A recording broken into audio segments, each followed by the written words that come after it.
जय हिंद। आप देख रहे हैं सत्या एकेडमी जौनपुर और मैं सत्यपाल आपका स्वागत करता हूं आपके इस YouTube प्लेटफॉर्म पर। जिससे पहले कि आपने परसेंटेज वाला सारे वीडियो 4 पार्ट में मैंने दिया था आपको, मुझे उम्मीद है आपने वो देखा होगा। तो वो परसेंटेज चैप्टर समाप्त करके एक नया चैप्टर शुरू करते हैं आज, रेशियो का यूज़ आप हमेशा कहीं ना कहीं करते ही होंगे। रेशियो का यूज़ या रेशियो हम किसी दो पार्टिकुलर नंबर्स के बीच का जो कमी अथवा वृद्धि होता है उसे एक अनुपात में व्यक्त करते हैं, उसे एक रेशियो में व्यक्त करते हैं। उन दोनों को साथ में अगर हम रखते हैं तो जिस पार्टिकुलर नंबर से वह बढ़ रहा है अथवा जिस पार्टिकुलर नंबर से वह घट रहा है, उनके बीच का जो संबंध है, उनके बीच का जो कोऑर्डिनेशन है, उसे हम रेशियो कहते हैं।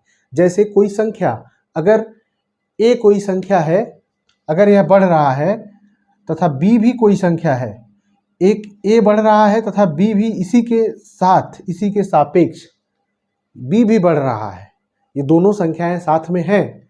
अगर ए बढ़ रहा है तो बी को भी हमें उसी के सापेक्ष उतनी वैल्यू में ही बढ़ाना पड़ेगा। वो जो वैल्यू है, जो कोऑर्डिनेशन है इन दोनों का, जो डिफरेंट है इन दोनों का, उसको हम रेशियो कहते हैं। क्या कहते हैं? रेशियो कहते हैं। जैसे अगर मान लीजिए आपके पास संख्या 2 है और इसके साथ में कोई संख्या 4 दिया गया है। अगर इस संख्या को आप 3 करना चाहते हैं या 4 करना चाहते हैं तो इसके साथ वाली संख्या को आपको जितना इसमें गुणा किया, यानी आपने अगर इसमें 2 का गुणा किया तो इसमें भी आपको 2 का ही गुणा करना पड़ेगा ताकि यह 8 हो जाए। तब जाके इन दोनों का जो वैल्यू है, जो 2 और 4 का जो 2/4 का जो वैल्यू था, वही वैल्यू 4/8 में मिलता है। यानी सीधा सीधा आप कह सकते हैं कि अगर किन्हीं दो पार्टिकुलर नंबर्स जो साथ में हैं, अगर उनको हम बढ़ाएं अथवा उनको घटाएं या उनमें किसी संख्या का गुणा करें अथवा उनमें किसी संख्या का भाग करें तो उनके वैल्यू में कोई परिवर्तन ना हो, उनके वैल्यू में कोई चेंजेस ना हो, तो इस संबंध को रेशियो से व्यक्त किया जाता है। रेशियो मतलब अपान या बटा या भिन्न या अनुपात। क्या कह सकते हैं? अपान, बटा, भिन्न या अनुपात को हम, रेशियो को हम ये सब चीज़ें कहते हैं। जैसे अगर ये चीज़ें, जैसे मैंने बताया कि 2/4 में अगर हमने 2 का ऊपर नीचे गुणा कर दिया तो यह 4/8 हो गया। लेकिन अगर कुछ संख्याएं हैं, जैसे a रेशियो b, ये 2 संख्या है, इसको हम a/b भी लिख सकते हैं, a/b भी लिख सकते हैं, ठीक है। और अगर a में हम कोई संख्या m का गुणा करते हैं तथा b में भी अगर हम m का गुणा करते हैं तो a और b के वैल्यू में कोई भी चेंजेस नहीं होता है। यही मैंने बताया, अगर इनमें दोनों रेशियो में जो दोनों ये नंबर्स हैं, अगर इन नंबर में या दोनों संख्याओं में अगर हम किसी सेम संख्या, समान संख्या का गुणा करते हैं तो इनमें कोई भी चेंजेस नहीं होता है, ठीक है। सी टेट वाले और सुपर टेट वाले इन चीज़ों को ज़रा ध्यान से पढ़िए, क्योंकि ये बेसिक चीज़ें हैं और आपको बेसिक चीज़ें समझनी है, ठीक है। यहाँ से अगर इनका रेशियो निकालेंगे या भिन्न जिस तरह से आप सॉल्व करते हैं, a/m/b/m करके m से काट देंगे तो भी आपको a/b ही मिलेगा, ठीक है। इस तरह से हम रेशियो को लिख सकते हैं या व्यक्त कर सकते हैं। इसी तरह से ये रेशियो जो होता है, इसको कंसिडर हम ऊपर वाली जो संख्या होती है, जो पहले लिखी जाती है, फर्स्ट नंबर जो होता है, जैसे x/b या x/y, क्या है? x/y, जहाँ पे x जो है यह बेस नंबर है, क्या है? बेस नंबर, तथा ये जो y है यह टारगेट नंबर है, क्या है? Target number. यानी x जो है वह मुख्य संख्या है और उसके साथ साथ जो लगी हुई संख्या y है उसको हम सेकेंडरी नंबर्स या द्वितीय नंबर या टारगेट नंबर भी कह सकते हैं। यानी अगर इस तरह से दो संख्याएं हैं, इसका अगर कहा जाए कि इसको सीधे सीधे कैसे पढ़ा जाएगा, उसको हम x/y पढ़ेंगे, ना कि y/x। अगर इस संख्याएं ये इस तरह से लिखा रहेगा तो जो पहले आता है उसे प्राइमरी नंबर्स एंड जो बाद में आता है उसे सेकेंडरी नंबर कहते हैं। इसे लास्ट में और भी कोई संख्याएं x अनुपात y अनुपात z भी हो सकता है, ठीक है। इस तरह से यानी पहले जो कंसिडर करेंगे हम x को लिखेंगे, फिर y को, फिर z को, इस तरह से इसको पढ़ते हैं। x अनुपात y अनुपात z अनुपात a अनुपात b अनुपात c, कुछ भी हो पहले इधर से शुरू करके पढ़ते हैं, ठीक है। जो रेशियो है हम इसको कई तरह से लिख सकते हैं, कई टाइप के रेशियो होते हैं जिन्हें हम गणितीय भाषा में किस तरह से लिखेंगे इसको एक बार देख लेते हैं। रेशियो जैसा पहला है वर्गानुपात, जिसको हम डुप्लीकेट रेशियो कहा जाता है। डुप्लीकेट रेशियो का मतलब अगर कोई संख्या है, अगर उसको वर्ग कर दो, जैसे मान लीजिए नाम से ही कंफर्म है, वर्गानुपात का मतलब उसके स्क्वायर का अनुपात, जैसे x है और y है, इसका वर्गानुपात या डुप्लीकेट रेशियो निकालना है तो क्या करेंगे, x का स्क्वायर कर देंगे, रेशियो में y का स्क्वायर कर देंगे, बस यही इसका वर्गानुपात है, ठीक है। इसी तरह से वर्गमूलानुपात क्या हो जाएगा, वर्गमूलानुपात ये सब डुप्लीकेट रेशियो में x का वर्गमूल निकालेंगे यानी x upon under root y, क्या होगा, इसका वर्गमूलानुपात क्या होगा, under root x under root y. मान लीजिए यहाँ पे कोई संख्या है 4:9, इसका हमें वर्गमूलानुपात निकालना है, ये सब डुप्लीकेट रेशियो निकालना है तो इसका वर्गमूल निकालेंगे, 4 का वर्गमूल 2 और 9 का वर्गमूल 3, ये आपका आंसर हो जाएगा, ठीक है। क्वेश्चन में अगर पूछ लिया 4:9 का सब डुप्लीकेट रेशियो बताओ तो सिर्फ 2:3 होगा, ठीक। 4 का वर्गमूल आप निकाल लो और 9 का वर्गमूल निकाल लो, ठीक है। इसी तरह से घनानुपात मतलब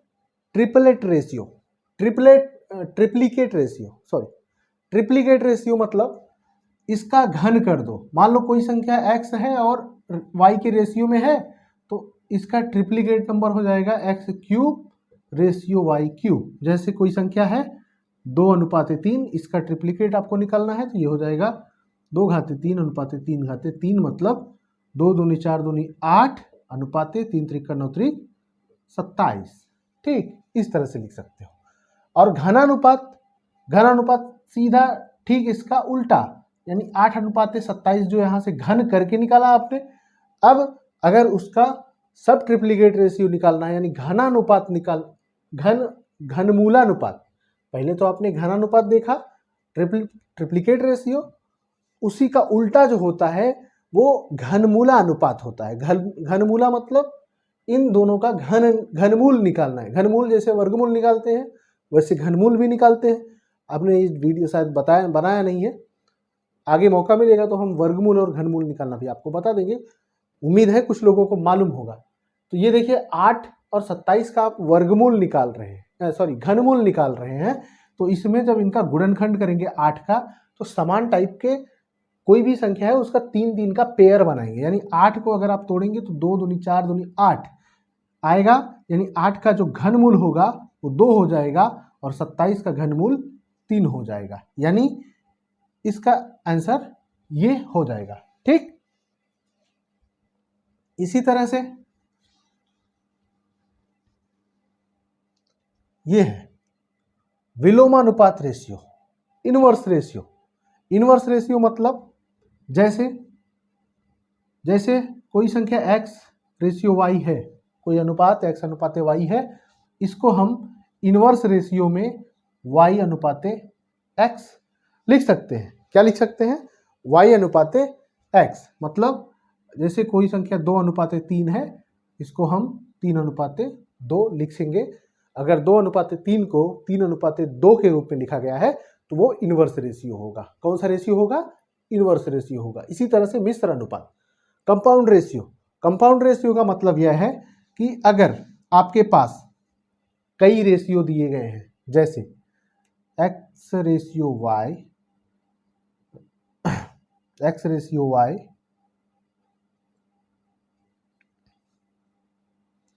a ratio b, c ratio d, इस तरह से 2-3 रेशियो आपको दिए गए हैं, तो इनको आपको कंपाउंड रेशियो निकालना है, मिश्र अनुपात निकालना है। मिश्र अनुपात निकालने के लिए क्या करेंगे आप, सबसे पहले इन पहली संख्याओं का जो बेस वैल्यू है x और y में बेस वैल्यू x, a और b में बेस वैल्यू a, c और d में बेस वैल्यू c, तो इसको हम एक साथ लिख देंगे x गुणे a गुणे c रेशियो। दूसरा जो सेकेंडरी नंबर्स है y, b एंड d, इसको हम लिखेंगे y into B into D. ये हो जाएगा आपका कंपाउंड रेशियो। क्या हो जाएगा, कंपाउंड रेशियो। मध्यानुपात, मध्यानुपात क्या है, अगर कोई संख्या है, मध्यानुपात को हम यहां देख लेते हैं। मध्यानुपात मतलब अगर कोई a और b दो नंबर्स हैं, इनका मध्यानुपात क्या होगा, इनका मध्यानुपात ज्ञात करने के लिए इनको हम दोनों संख्याओं का गुणा करके उसका वर्गमूल निकाल लेंगे। इसको हम, अगर दो संख्याएं a अनुपात b हैं तो इनका मध्यानुपात अंडर रूट a b होगा। ठीक है, आगे कुछ फॉर्मूलाज हैं उसको देखते हैं। ये कुछ फार्मूले हैं, इसको देखते हैं। रेशियो के संबंध में कुछ फार्मूले दिए गए हैं यहाँ पे, जैसे if A D equal to B C then A D equal to B C. ये चार डिजिट हैं आपके पास, एक ए है, बी सी डी, ये चार डिजिट है। चारों डिजिटों में ये रिलेशन है कि A D equal to B C. A D और बी सी अगर बराबर हैं तो उनका रेशियो ए अनुपात बी इक्वल टू सी अनुपात डी होगा, या A upon B equal to C upon D होगा। क्यों, बी को आप इस साइड करेंगे तो भाग करेगा, डी को आप इस साइड करेंगे तो भाग करेगा, यानी इसको हम पक्षांतर कर लेंगे, बी उधर हो जाएगा, डी उधर हो जाएगा, बस ऐसे लिखा गया है। इसी तरह से ए डी, नहीं समझ में आया, इसको हम ए को ए ही रखते हैं, बी को इधर ले लेते हैं, ये ए बटा बी हो जाएगा, बराबर सी को इधर ही रखते हैं, डी को यहाँ लेके आएंगे तो नीचे चला आएगा। यही लिखा गया है ना, ठीक है, ऐसे ही करते हैं। इसको यहाँ बात समझने की है, अगर A D is greater than B C, अगर ए डी बी सी से बड़ा है तो A upon B is also greater than C D, यानी ए अपान बी जो पहला रेशियो मिलेगा वह दूसरे वाले रेशियो से बड़ा होगा। A upon B is greater than C upon D. तीसरा कंडीशन क्या है, A D is less than B C. A D जो है, यह ए डी जो है वह बी सी से लेस होगा जब A upon B is greater than C upon D. अगर आपको यह रेशियो पहले मिल जाता है, यह रेशियो पहले मिल जाता है तो आपका फार्मूला या आपका जो आंसर होगा A D is less than B C होगा। यहाँ से ए डी छोटा होगा बी सी से, ठीक है। दोनों एक दूसरे के रिवर्स हैं, ये दोनों फार्मूला एक दूसरे के रिवर्स है, ठीक है। पहले सिर्फ आप इस पे ध्यान दीजिए, इस पे इसका रिवर्स है, ये ऑटोमेटिक सेट हो जाएगा। चलो दूसरा कंडीशन है A B A upon B equal to C upon D हो तो B upon A equal to D upon C होगा। यानी अगर A upon B equal to C upon D है तो हम अगर इसको पलट देंगे, रिवर्स कर देंगे, तब भी उसकी वैल्यू सेम ही रहेगी। यही है ना, ए अपान बी को हमने बी अपान ए कर दिया, सी अपान डी को डी अपान सी कर दिया, तब भी दोनों की वैल्यू बराबर है। जो कि यहाँ बराबर था उसी तरह से यहाँ भी बराबर होगा, क्योंकि यहाँ बराबर तो रहेगा क्योंकि हमने दोनों को उलट दिया है, दोनों को हमने रिवर्स कर दिया, इसको भी और इसको भी, ठीक है। तथा दूसरा, ये फर्स्ट सेटअप हो गया। दूसरा सेटअप क्या है कि अगर ए अनुपात सी किया जाए, ए और ये ऊपर वाले दोनों को, पहले तो अभी हमने इसको पलट दिया, अब इन दोनों को पलटा जाए, ए और सी को, जो ऊपर था सी को नीचे लाया जाए, ए अनुपात सी हो, ए बटा सी हो जाए, तो ये जो बी अपान डी होगा, क्या होगा, जब ए के साथ ये सी आ जाएगा तो बी के साथ डी हो जाएगा। मतलब ये बोलते हैं कि हम एक दूसरे से कभी भी कम नहीं होंगे। तू तीर घाट तो मैं भी मीर घाट चलूंगा, ठीक है। तू दूसरी मतलब समझ रहे हो, तो मैं भी दूसरे के साथ जाऊंगा, ठीक है। ये मैथ है, कभी भी एक एंगल से नहीं चलता, यानी एक ही तरफ मैथ कभी नहीं चलता है, हमेशा मैथ दोनों तरफ चलता है, दोनों को समान रूप से लेके चलता है। ठीक है, देखिए ये दूसरा हो गया। दोनों को इक्वल देखने का मतलब हम इसको अगर देख रहे हैं जिस नज़र से, उसी नज़र से हमको इसको भी देखना पड़ेगा। ठीक है, हाँ, इसमें मतभेद वाला काम नहीं, जैसे क्या बोलते हैं, दो आंख वाला काम नहीं, सेम हर जगह पे अगर आप राइट देख रहे हो तो उसी तरह से रॉन्ग भी देखना पड़ेगा। ठीक, चलो ये पहला। दूसरा, तीसरा कंडीशन क्या है, ए अपान बी में अगर बी, ए में अगर बी जोड़ा जाए और उसका रेशियो बी हो, ए प्लस बी अपान बी हो तो सी प्लस डी अपान डी के बराबर होगा।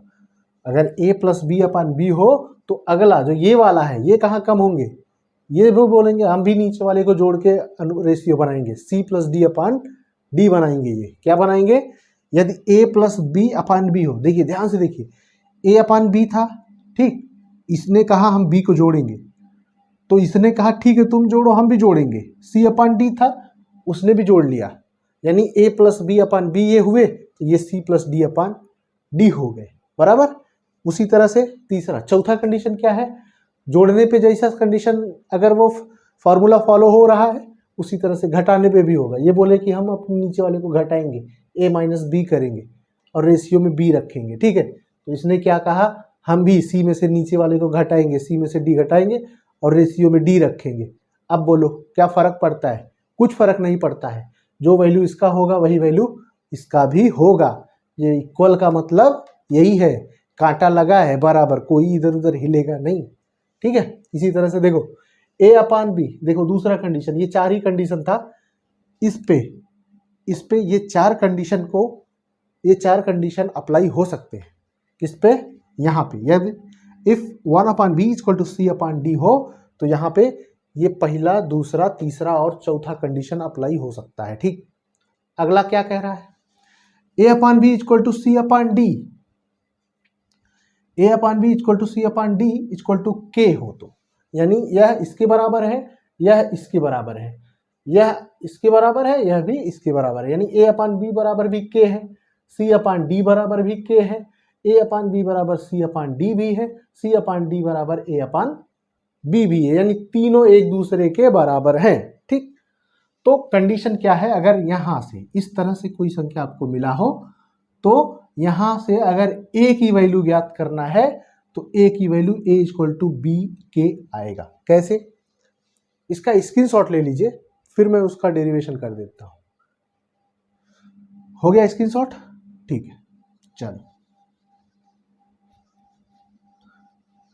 ये सब तो बेसिक थे, लेकिन यहां से थोड़ा आपको टेक्निक यूज करना है।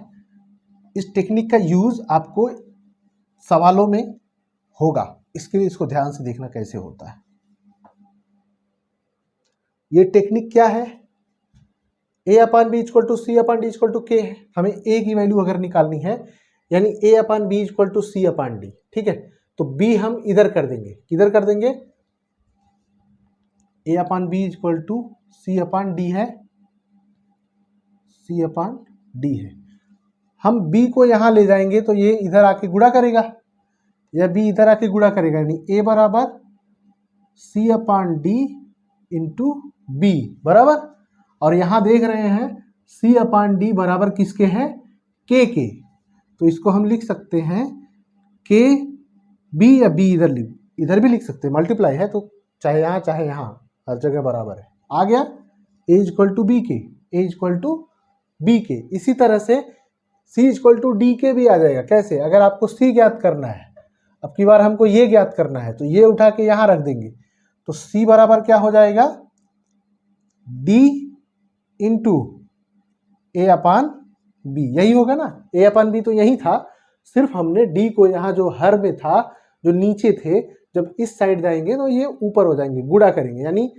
जो रिवर्स, इनका रिवर्स होता है ना, अगर बराबर की ये साइड है, अगर गुणा कर रहे हैं तो उधर जाके भाग करेंगे, अगर उधर भाग कर रहे हैं तो इधर आके गुणा करेंगे, अगर जोड़ रहे हैं यहाँ पे तो इधर जाएंगे तो घटेंगे, अगर यहाँ पे जुड़ रहे हैं तो इधर आके घटेंगे, यानी अगर अपना दल बदल करते हैं तो उनकी वैल्यू सीधा रिवर्स हो जाती है, अगर जहाँ पे जुड़ना है दूसरी तरफ जाके वो घटेंगे, अगर जहाँ यहाँ वो गुणा कर रहे हैं तो दूसरी तरफ जाके वो भाग करेंगे। ठीक है, ये होता है पक्षांतर।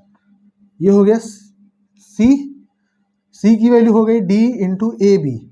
अब यहाँ देखिए ए बी बराबर के भी है, ए बी बराबर के है, तो हम ए बी की जगह पे के लिख देंगे, यानी डी के इक्वल टू सी, डी के इक्वल टू सी, यही है ना, सी इक्वल टू डी के या डी के इक्वल टू सी। ठीक, इसी तरह से जो तीसरा कंडीशन है A upon B equal to B upon सी हो तो ये वाला देखिए, इस पे ज्यादा सवाल पूछा जाता है आपको। A upon B equal to B upon C equal to K हो तो यहां से v की वैल्यू ज्ञात करनी है आपको। अगर ये b आपको ज्ञात करना है तो ये हो जाएगा ए बी इंटू सी, सी यहां कर दिया। अब यहाँ ए बी के बराबर है, यानी हो जाएगा सी के इक्वल टू बी, बी की वैल्यू कितनी हो गई सी के। तथा अगर ए की वैल्यू निकालनी हो यहां से, अगर ए की वैल्यू निकालनी है तो ए अपान बी है, बी को इधर कर देंगे, तो ये ए इक्वल टू हो जाएगा बी इंटू बी अपान सी का मान क्या है के है, क्या है बी अपान सी का मान के है कि नहीं, B upon C equal to K, इसलिए बी अपान सी की जगह पे आप के लिख सकते हैं। ठीक है, अगर a इक्वल टू बी के आ गया और b इक्वल टू सी के आ गया तो यहां पे अगर a का मान ज्ञात करना हो दूसरे पद में a है, b की वैल्यू ये वाला रख देंगे, जो ये b की वैल्यू c के है, c के रख देंगे b के जगह पे, ठीक है, तथा k की जगह पे फिर से k ही रखेंगे, k की जगह पे k रखेंगे, तो ये हो जाएगा a इक्वल टू सी के स्क्वायर बराबर क्या हो जाएगा a इक्वल टू सी के स्क्वायर। इस तरह से ये फार्मूलाज है। ठीक है, आज रेशियो के 2-3 सवाल हैं, उसको भी देख लेते हैं। सवाल आपके इस प्रकार हैं, जैसे देखिए कुछ एग्जांपल हैं, जैसे यदि a ratio b equal to 5 ratio 9 तथा b ratio c equal to 6 ratio 11 हो तो a रेशियो c का मान आपको ज्ञात करना है। क्या ज्ञात करना है, a रेशियो c, यानी a अपान c भी लिख सकते हो। यानी अगर यहाँ पे देख रहे हो आप a b और b c, आपको a और c निकालना है, जो कि यहाँ पे c यहाँ है और a यहाँ है, तो आप एक काम करो, इन दोनों को गुणा कर दो, किसको, इसको और इसको, a upon C equal to आप लिख दो a अपान बी गुणे b अपान सी, ये कर देंगे आप। क्यों, क्योंकि यहाँ से आपको a मिल जाएगा, a रेशियो b में से आपको a मिल जाएगा और b रेशियो c में से आपको क्या मिलेगा, c मिल जाएगा। अगर ऐसा इस तरह से सवाल मिलते हैं, आपको सिर्फ और सिर्फ क्या करना है, दोनों का गुणा करना है। गुणा करने के बाद क्या करेंगे आप, जैसे a upon C equal to a upon B मतलब 5 अपान 9 इंटू बी अपान सी मतलब 6 अपान 11, ये हो जाएगा 3 दूनी 6 3 त्रिक 9, यानी इसको हम लिख सकते हैं 5 दूनी 10 बटा 11 तियाँ 33, यानी a बटा सी यानी a अनुपात c बराबर हो जाएगा 10 अनुपात 33 के। ये आपका आंसर है। कुछ करना था, कुछ नहीं, सिर्फ दोनों का गुणा करना था। आपको यहाँ पे देखना पड़ेगा कौन सी संख्या आपको लेनी है या कौन सी संख्या आपको निकालना है। a और c निकालना था दोनों में से, इसमें से भी और इसमें से भी, तो यहाँ पे a मिलता और यहाँ पे c मिलता, दोनों का हमने गुणा कर दिया। ठीक, इसी तरह से इसको देखते हैं, a अनुपात b इक्वल टू 5 अनुपात 7 हो तो 3a प्लस 5b तथा 5a माइनस 2b का रेशियो क्या होगा, रेशियो ज्ञात करना है इसका। तो सबसे पहले देखिए यहाँ पे दिया गया है a अनुपात b बराबर 5 अनुपात 7, यानी अगर रेशियो में है तो सबसे पहले आपको क्या करना है, उसको हम फ्रैक्शन में कन्वर्ट कर लेंगे, यानी भिन्न में बदल लेंगे। क्या करेंगे, अगर ये रेशियो है तो इसको हम पहले भिन्न में बदल देंगे, यानी a upon B equal to 5 upon 7, a बटा b बराबर 5 बटा 7, यहाँ से आपको मिल गया। अब आपको कुछ संख्या दिया गया है 3a plus 5b 5a minus 2b आपको ज्ञात करना है, इनका अनुपात ज्ञात करना है। आपको ज्ञात का क्या करना है, 3a प्लस 5b रेशियो, या बटा भी लिख सकते हो, बटा 5a माइनस 2b, ये ज्ञात करना है आपको। यहाँ से अगर देखें, एक a है और एक b है, यहाँ भी एक b है और यहाँ भी एक a है। इस फार्मूले से देखें, जैसे हमने आपको पहले, इसके पहले जो आपको एग्जांपल बताया, जो फैक्ट बताए, उसमें से अगर आप a का वैल्यू ज्ञात करें, a की वैल्यू ज्ञात करें तो क्या हो जाएगा, a इक्वल टू 5/7 तो है, 5/7 तो है, लेकिन b यहाँ पे गुणा हो जाएगा, यह क्या हो जाएगा, 5/7 इंटू बी हो जाएगा, किसका वैल्यू, a का, यानी जहां आपको a मिले, ये a की जगह पे आप 5/7 b लिख सकते हो। क्या लिख सकते हो, 5/7 b, जहां भी a रहेगा, यहां भी और यहां भी, दोनों जगह पे। इसको आप हल कर सकते हैं इस तरह से, 3 इंटू 5b/7 प्लस 5b तो है ही है, ठीक, अपान 5a, 5 इंटू a का मतलब 5b/7 माइनस 2b, ठीक है, समझ में आ रहा है। इसको हल करने के लिए या तो इसको और लिख सकते हैं, 5 के 15, 15b/7, क्या लिख सकते हैं, 15b/7 धन 5b बटा, इसको क्या लिख सकते हैं, 5 × 5 = 25b/7, 25b/7 माइनस 2b। अब इसको क्या कर सकते हैं, 7 × 5, इसको इस तरह से जोड़ेंगे, 7 × 5 = 35, 35 और 15 50b, क्या हो जाएगा, 50b/7 बटा 7 दूनी 14, 25 में से 14 घटाएंगे तो कितना हो जाएगा, 11b/7, ये 7 से कट जाएगा, ये b से कट जाएगा, बचेगा कितना आपका, 50/11। यानी पूछ क्या रहा था, 3a plus 5b/5a minus 2b equal to 50/11। ये क्या होगा, इन दोनों का रेशियो होगा, 3a plus 5b ratio 5a minus 3b equal to 50/11। ये इसका आंसर होगा, क्या होगा, 50/11 लिख सकते हैं इसको, 50/11 या 50/11, ठीक है। इस तरह से आप इसको हल करते हैं। एक और सवाल है, थोड़ा लॉन्ग है, इसको देख लेते हैं, फिर ये वीडियो समाप्त करते हैं यहाँ पे।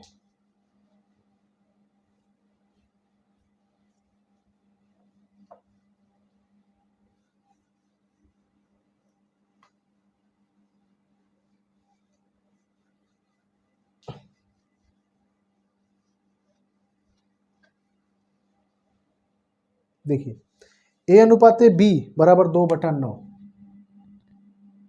a अनुपात b बराबर 2/9, 2/9 अनुपात 1/3, ठीक है। फिर कह रहा है b अनुपात c, b अनुपात c बराबर 2/7 अनुपात 5/14 तथा d अनुपात c बराबर 7/10 अनुपात 3/5 हो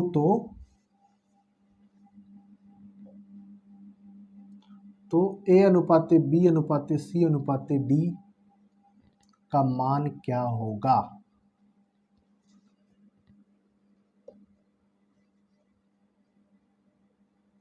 ठीक है, ये आपको ज्ञात करना है। इसमें आपको मालूम कैसे है, ए बी, बी सी और डी सी या सी डी भी कह सकते हैं, ये 3 टाइप के आपको रेशियो दिए गए हैं। तो आपको सबसे पहले इन चीज़ों में से अगर रेशियो ज्ञात करना है, ए बी सी डी ज्ञात करना है, तो इन सारे रेशियो को एक संख्या में कन्वर्ट करना पड़ेगा, किसी एक संख्या में कन्वर्ट करना पड़ेगा। अगर यहाँ आप इसको कहें ए अनुपात बी जो है, इसको हम जैसे 2/9 है, 1/3 है, तो इसको हम एक संख्या ये है, एक संख्या ये है, बट यहाँ पे आप देख रहे हो द्विसंख्या है, दो संख्या है।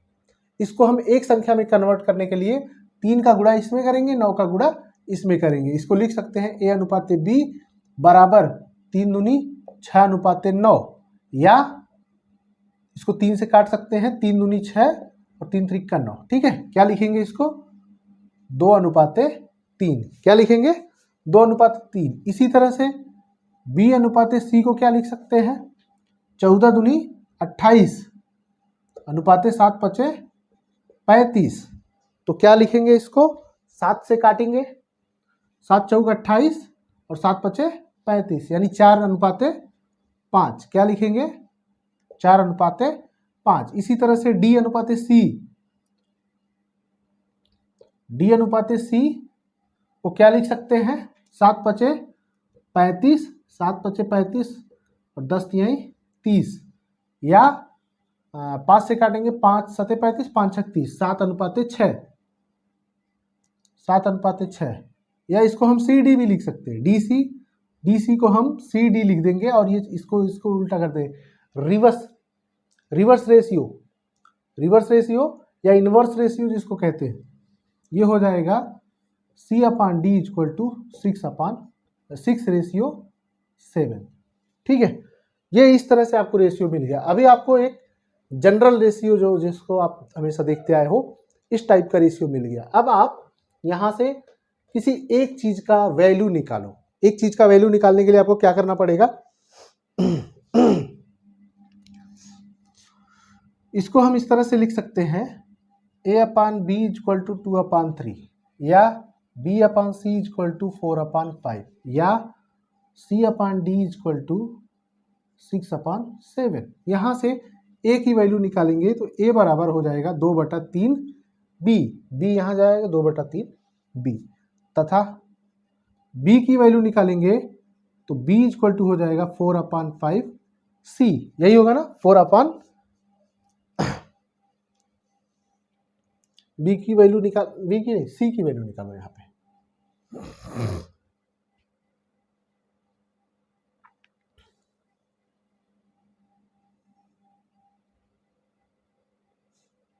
C की वैल्यू निकालो यहाँ पे, क्योंकि सबको हमें B के रूप में लिखना है। किसके पदों में, B के पदों में लिखना है।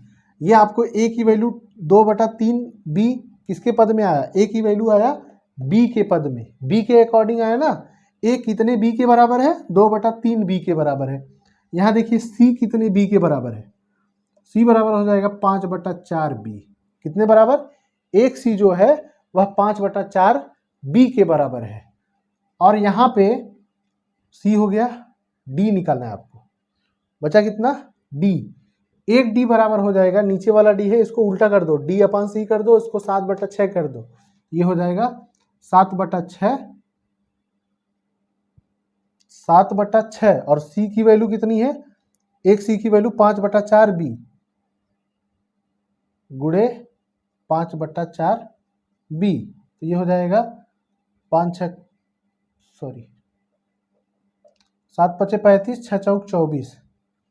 ये D का मान कितना हो जाएगा, इसको क्या लिख सकते हैं 7 पचे 35/6 चौके 24 B। इसको काटा नहीं गया है, गुणा किया गया है।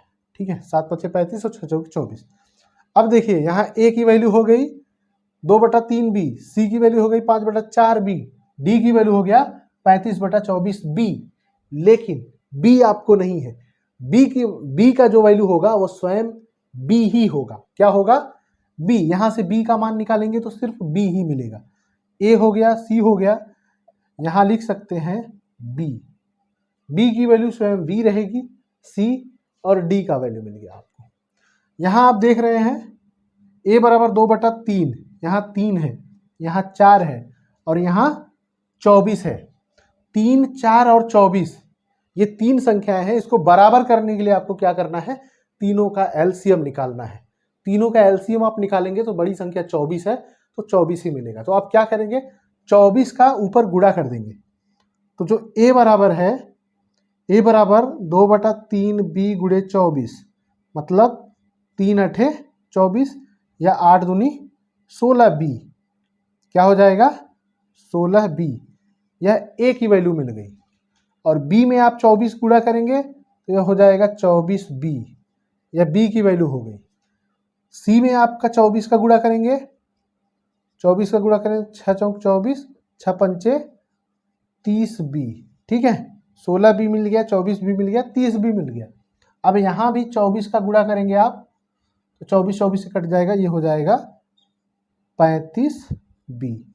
रेशियो सब में बी है, बी का भाग दे दीजिए। हमने बताया था कि अगर सब में किसी भी संख्या अगर जो रेशियो में है, अगर इनको सेम किसी भी संख्या से गुणा करें अथवा भाग करें, सारे में, एक में ही नहीं, 2, 3, 4 जो भी साथ में है, संलग्न रेशियो जितने भी हैं, सब में अगर सेम संख्या से आप मल्टीप्लाई अथवा डिवाइडेशन करते हैं तो उसके वैल्यू में कोई भी चेंजेस नहीं होता है। तो यहाँ बी का भाग दे देंगे तो यह आपका रेशियो मिल जाएगा 16:24:30:35। यह थोड़ा टाइम टेकिंग सवाल है लेकिन बहुत ही सिंपल है। यानी A/B/C/D की वैल्यू 16:24:30:35 होगा। ठीक है, इसको हल करने के लिए आपको सिर्फ और सिर्फ सबका मान अलग अलग निकालिए, लेकिन किसी एक चर के पद में, चाहे ए के पद में निकालो, चाहे बी के पद में निकालो, चाहे सी के पद में निकालो, चाहे डी के पद में निकालो। आप इसका इस तरह से आप आंसर दे सकते हो। ठीक है, चलिए मिलते हैं आपको नेक्स्ट वीडियो में, जो कि हम आपको समानुपात के बारे में बताएंगे। ठीक है, तब तक के लिए हंसते रहिए, मुस्कुराते रहिए। जय हिंद।